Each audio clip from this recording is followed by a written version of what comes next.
Hello hi welcome to my channel. ఈరోజు మన channel వచ్చేసి మంచి చట్నీ చేసి చూపించబోతున్నానండి. మనకు అన్నంలోకి నంచుకోవడానికైనా, అన్నంలో కలుపుకొని తినడానికైనా, కలర్ రైస్లోకైనా, రోటీస్లోకైనా, మల్టీగా అన్నిట్లోకి చాలా టేస్టీగా ఉండే మంచి చట్నీ చేసి చూపించబోతున్నాను. చట్నీ నేమ్ వచ్చేసి పేరు గ్రీన్ లీఫ్ చట్నీ. అన్ని ఆకుకూరలతో చేస్తున్నానండి. చాలా అంటే చాలా టేస్టీగా ఉంటుంది. మీరు వీడియో మొత్తం చూడండి, తర్వాత ఇంట్లో తప్పకుండా ట్రై చేయండి, టేస్ట్ చేయండి, షేర్ చేయండి. ఓకే, సరే. మన గ్రీన్ లీఫ్ చట్నీకి కావాల్సిన పదార్థాలు చూద్దామా? చెప్తాను, నోట్ చేసుకోండి. కరివేపాకు, గరం మసాలా, ఎల్లిపాయలు, జీలకర్ర, మెంతులు, ధనియాల పొడి, ఉల్లిపాయలు, సాల్ట్, పచ్చిమిర్చి, కారము, శనగపప్పు, మినప్పప్పు, ఆవాలు, జీలకర్ర, మెంతి కూర, ఇది వచ్చేసి గోంగూర, చుక్కకూర, పుదీనా, కొత్తిమీర, టమోటా అండ్ ఆయిల్. ఇవండి మన చట్నీకి కావాల్సిన పదార్థాలు, గ్రీన్ లీఫ్ చట్నీ. సరే, తయారు చేసే విధానం చేద్దాం రండి. ఓకే అండి, మంచిగా కడాయి పెట్టి స్టవ్ ఆన్ చేశాను. హీట్ అవుతుంది, అవ్వడానికి కొంత సమయం పడుతుంది. ఇప్పుడు మనం ఇందులోకి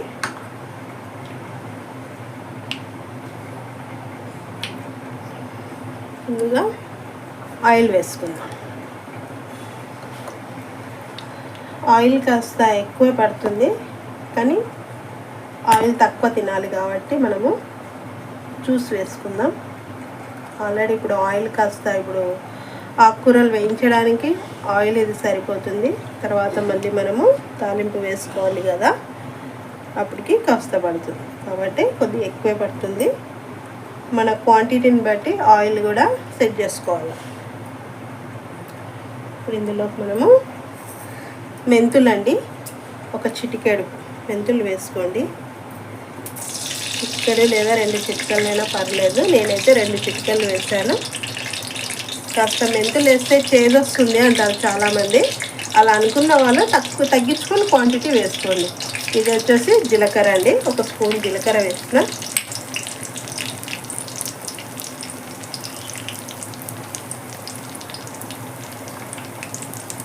అలాగే ఇందులోకి ఉల్లిపాయలు 1 కప్పు, 2 తీసుకున్నానండి. మనం కట్ చేస్తే అవి 1 కప్పు అయినాయి మనకి. మంచిగా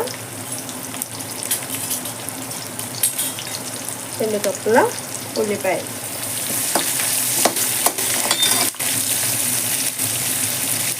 మంచిగా వేయాలి. 1 బై 1 వేస్తుంటే అవే వేగిపోతాయి. ఇందులోకి ఎల్లిపాయలు వచ్చేసి మంచిగా 3 గడ్డలు తీసుకున్నా. మనకు వలిస్తే 1 చిన్న కప్పు అయినాయండి.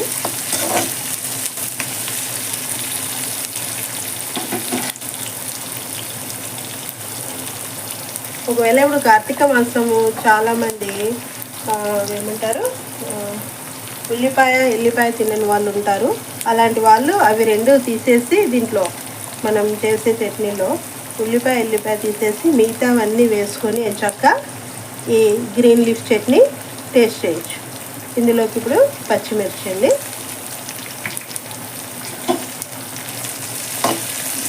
అప్పుడప్పుడు మనము ఆకుకూరల్లో అలా ఒక కట్ట మనం తెచ్చి పెట్టుకున్నప్పుడు మార్కెట్ నుండి ఏదైనా కాస్త మిగిలి ఉంటుందండి. ఒక కట్ట అదొకటి ఇదొకటి, అది కొద్దిగా ఇది కొద్దిగా అలా ఉన్నాయనుకోండి, ఏం చేయాలో తెలియదు. ఆ టైంలో ఎంచక్కా ఇలాగా మనము మిక్స్డ్ చట్నీ చేసుకుంటే టేస్టీగా ఉంటుందండి. అన్నీ కలిపి అని చెప్పను, కానీ కొన్ని దేంట్లో ఏవి వేయాలో అవి మాత్రమే వేస్ట్ చేసుకుంటేనే దాని రుచి.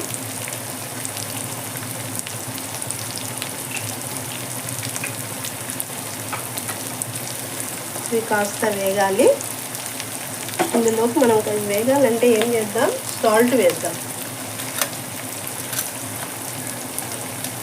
నేను ఇప్పుడు చట్నీకి సరిపడా సాల్ట్ కూడా నేను ఇందులో వేసేస్తున్నాను. కావాలంటే మరి టేస్ట్ చేసి వేసుకోవచ్చు, లేదంటే కాస్త చప్పగా ఉన్నా కూడా టేస్ట్ ఏం తేడా ఉండదండి, చాలా బాగుంటుంది. ఉప్పు తక్కువ తినేవాళ్ళు చూసి వేసుకోండి. ఉప్పు తక్కువే తినాలండి, ఎక్కువ తక్కువ అనేది ఏం లేదు. ఎంత తక్కువ తింటే అంత హెల్దీ. ఉప్పు, ఆయిల్, స్వీట్ అంతే. ఓకే అండి, మంచిగా వేగుతున్నాయి. ఇప్పుడు మనం ఇందులోకి మెంతి కూర వచ్చి 3 కట్టలు మెంతి కూర వేసుకున్నాము. ఇంకేంటండి కబుర్లు. కార్తీక మాసం ఎంత పూజలు పునస్కారాలతో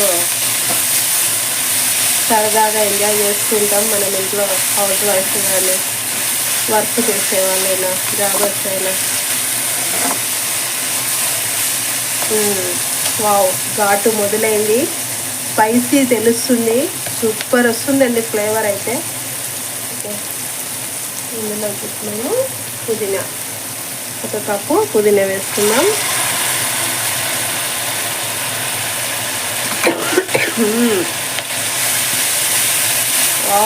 గుమగుమలు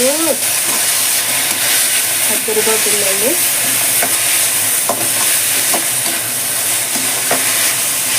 ఈ విధంగా ఒకటి వెనక ఒకటి మనము వేసుకొని వేయించుకోవాలి మంచిగా.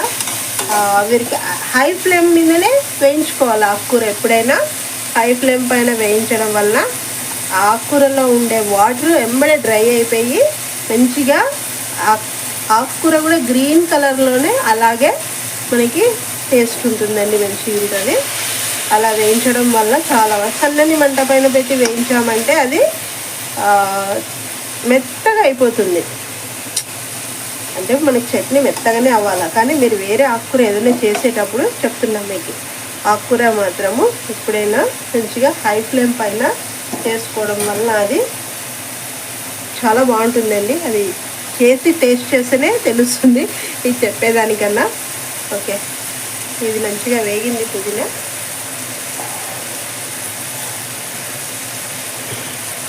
ఇంతక మనము చుక్క కూర వచ్చేసి 2 కట్టలు తీసుకున్నానండి నేను.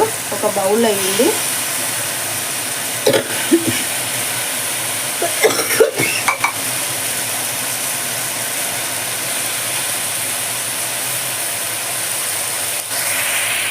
ఓకే అండి, చుక్క కూర వేసేసాము.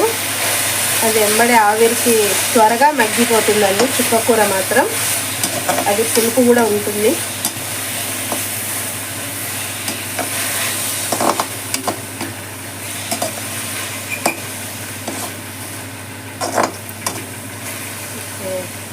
చూసారు కదా ఎంత ఫాస్ట్గా అది మగ్గిపోయిందో ఆకుకూర.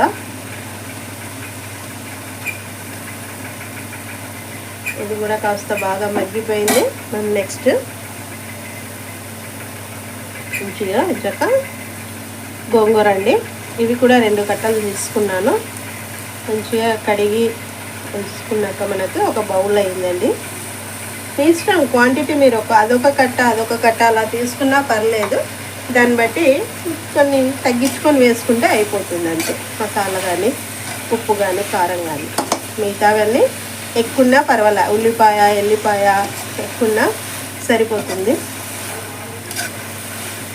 ఇది కూడా ఎంత ఫాస్ట్గా మనకి దగ్గర అయిపోయింది చూసారు కదా. ఆకుకూర హై ఫ్లేమ్ మీదనే పెట్టి చేసుకుంటే చాలా అంటే చాలా త్వరగా అయిపోతుందండి. ఇది మీకు ఇలా కడాయిలో చేసుకోవాలా, 1 by 1 వేయాలి, మాకు ఇబ్బంది అవుతుంది, టైం సెట్ కాదు అని అనుకునే వాళ్ళు కుక్కర్లో చక్క ఆయిల్ వేసేసి ఎల్లిపాయ తాలింపు వేసేసి మిగతా అన్ని ఆకుకూరలన్నీ వేసేసి కాస్త ఒక సగం గ్లాస్ వాటర్ అలా వేసి విజిల్ పెట్టుకున్నారంటే ఒక 2 విజిల్లు ఫుల్గా వచ్చేసాక స్టవ్ ఆఫ్ చేసేసుకుంటే సరిపోతుందండి.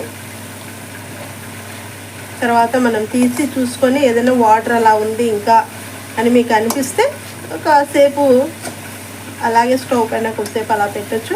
లేదంటే మళ్ళీ ఒక విజిల్ పెట్టుకున్నా సరిపోతుంది. లేదు కాస్త లూజ్ ఉండాలి, అన్నంలోకి కలుపుకోవడానికి సరిపోతుంది ఈ థిక్నెస్ అనుకుంటే ఇంకా తాలింపు వేసేసుకోవడమే. నేను చక్కగా గోంగూర కూడా దగ్గరికి అయిపోయిందండి, కానీ అది బాగా మంచిగా ఉడకాలి. కానీ మనం ఇంకా వేయాల్సినవి ఉన్నాయి కాబట్టి వేసేద్దాం. ఇది టమోటా అండి, పెద్ద సైజు 2 తీసుకున్నా. ఒక కప్పుగా అయినాయి కట్ చేసుకుంటే.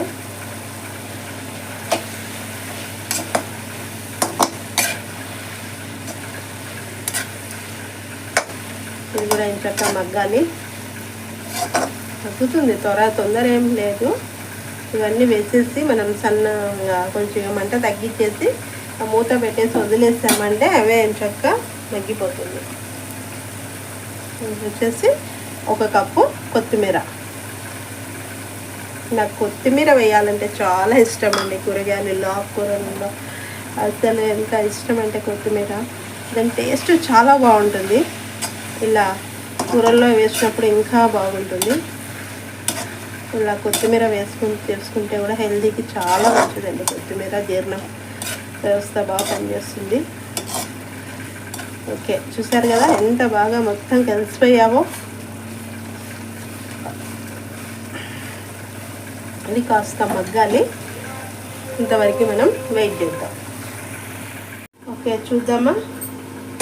మూత మూసి పెట్టాను, కాస్త బాగా మెత్తగా అవ్వాలి కదా పచ్చడికి. వావ్, మంచిగా దగ్గరికి అయిందండి. ఆకుకూర బాగా మెత్తబడింది, టమోటా కూడా బాగా మెత్తగా అయిపోయింది.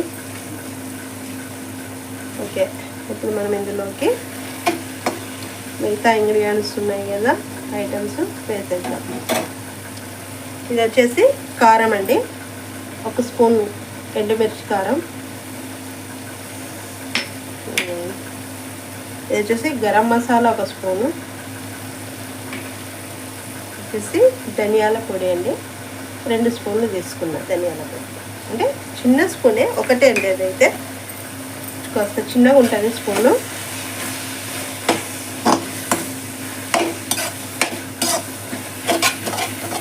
వావ్, బాగా మెత్తగా అయిపోయింది. ఆ ఎల్లిపాయలు అలాగే ఉన్నాయి అనుకుంటున్నారా? లేదు, చూపిస్తాను మీకు. మనం కాస్త కచ్చాపచ్చాగా దాన్ని దంచుకుందామండి. ఇప్పుడు కాస్త మనం మసాలా కారం వేసాం కదా, అలాగ ఒక 2-3 నిమిషాలు వదిలేద్దాం మంచిగా. తర్వాత మనం దాన్ని మెదుపుకుందాం. ఓకే అండి, స్టవ్ పై నుండి దించేసాను. ఇప్పుడు మనం దీన్ని మెదుపుకుందాం అన్నాను కదా. వావ్, స్మెల్ అయితే అదిరిపోతుంది. మనం దీన్ని మంచిగా ఎల్లిపాయలను కాస్త అలా స్మాష్ చేసుకోవాలండి మెత్తగా. చట్నీని కూడా అలా మెదుపుకోవాలి. అలా మెదుపుకోవడం వల్ల మనకి అలాగే తిన్నా ఏం కాదు, బాగుంటుంది కలుపుకోండి. కాకపోతే మరి మీకు ఎక్కువ ఉన్నాయి మాకి అని అలా అనిపించినప్పుడు ఇలా మెదుపుకోండి కచ్చాపచ్చాగా. అక్కడక్కడ ఎల్లిపాయలు ఉన్న దగ్గర అలా అన్నారంటే కాస్త గట్టిగా, లేదంటే వెల్లిపాయలను మంచిగా మనము కాస్త కచ్చాపచ్చాగా వేసేటప్పుడు మిక్సీ వేసుకొని వేసామంటే కూడా బాగుంటుంది. చట్నీనంతా మనము మంచిగా మెదుపుకోవాలి. వావ్, ఆ పుదీనా ఫ్లేవరు, కొత్తిమీర ఫ్లేవరు, గోంగూర అన్నీ కలిపి మరీ మంచి అరోమా వస్తుంది. చాలా అంటే చాలా టేస్టీగా ఉందండి. ఇవన్నీ మంచిగా మెత్తగా మెదుపుకుందాం. ఓకే అండి, మంచిగా ఇది మెత్తగా అయిపోయింది. చూసారుగా, ఈ విధంగా మనము చట్నీలంతా ఇలా మెదుపుకుంటే సరిపోతుంది. ఓకే, తాలింపు వేసుకోవడమే ఆలస్యం. ఓకే అండి, మంచిగా మనము తాలింపు వేసేసుకుందాం. వావ్, ఏం లేదండి, ఆయిల్, శనగపప్పు, కరివేపాకు వేసి ఇంతక తాలింపు వేసుకోవడమే మన గ్రీన్ లీఫ్ చట్నీ. ఓకేనా, చాలా అంటే చాలా టేస్టీగా ఉంటుంది. మీరు కూడా మీ ఇంట్లో తప్పకుండా ట్రై చేయండి, టేస్ట్ చేయండి, షేర్ చేయండి, సబ్స్క్రైబ్ చేసుకోండి, గట్టిగా లైక్ కొట్టండి, కామెంట్ పెట్టండి. Thank you for watching. Bye.